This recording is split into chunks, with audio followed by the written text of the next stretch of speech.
Tonight, the Palm Springs Police Department will be hosting a town hall for the LGBTQ community on Arenas Road. Taking a live look from Hunters, where the town hall is set to start in about a half hour.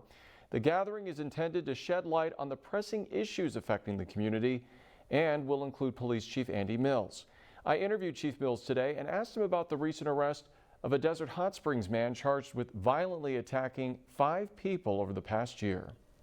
Chief Mills, tell us about tonight's LGBTQ Community Town Hall. Well, we're excited to get out and meet the community at Hunters at 5 o'clock and talk about the issues that the LGBTQ community is facing here in Palm Springs and elsewhere, and really get a chance to interact and introduce some of our LGBTQ officers to the community. So we're really looking forward to it. You mentioned some of the issues. I want to specifically ask you about Hakan Isik, who, as you know, is accused of multiple assaults, including felony sexual assaults. The first time he was reported to Palm Springs police was back in January, and then Isik allegedly attacked 4 more people spanning through May, which was when he was finally arrested. So is there concern and criticism that these attacks could have been prevented with a swifter police response? And what do you say to that? Well, I think we have to take a look at the cases individually. Some of these cases are issuable, some are not. And these are very complex cases because you've got 2 people involved in not a relationship, but a hookup. And so you really have to kind of parse out the elements of this crime, talk to the deputy DAs, find out what information they exactly need, and go back and get that information. So these things can take time.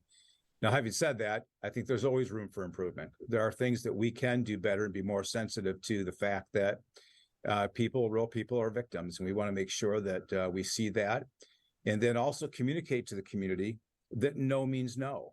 If you're with a partner and they're saying stop or don't do that, then you have to respect that and stop, regardless of the situation that you're in. Should there have been some type of public warning about this much earlier?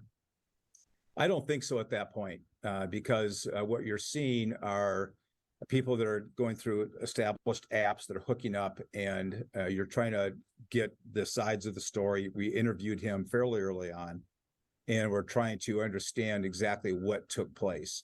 So when it's a stranger abduction kind of thing, that's more random, we certainly want to get that information out as quickly as possible. What are some of the other issues, Chief, affecting the LGBTQ community right now? I know nationwide, there is a lot of concern.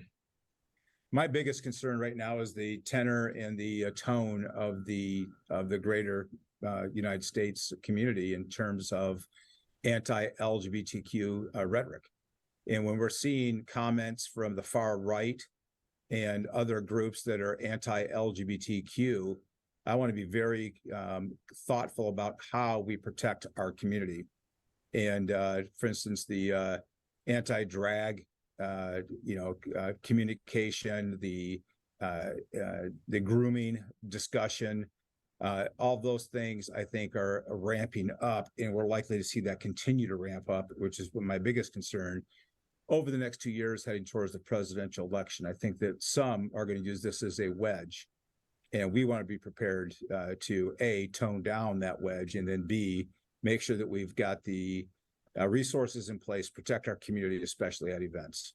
All right. Tonight's town hall, 5 p.m. at Hunters on Arenas Road. Chief Mills, we appreciate your time. Thanks for joining us. Look forward to seeing the community there.